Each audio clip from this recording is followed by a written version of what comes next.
Oui, mais la RGE, c'est quoi exactement?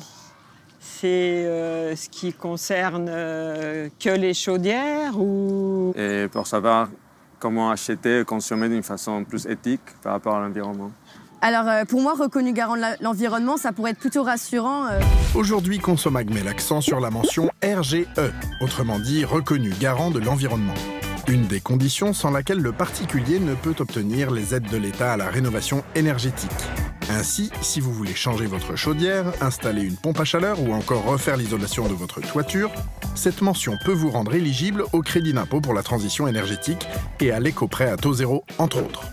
Si la mention RGE n'est pas obligatoire et que les professionnels l'obtiennent sur la base du volontariat, il permet aux professionnels de l'immobilier de valoriser leurs produits et aux entreprises et artisans du secteur du bâtiment de valoriser leur savoir-faire. Si vous voulez identifier un professionnel ou une entreprise RGE, vous pouvez vous rendre sur le site rénovationinfoservice.gouv.fr. Concrètement, les professionnels RGE s'engagent à se former, mais aussi à présenter les assurances et les références nécessaires à la réalisation de travaux de rénovation énergétique.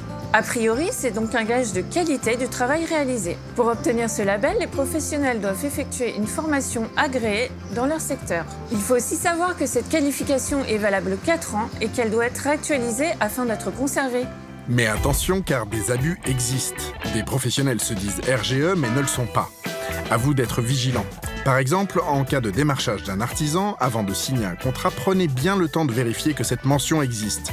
De même sur le devis, soyez attentif à sa date de validité. Cette dernière doit être indiquée et toujours valable au moment où vos travaux seront réalisés.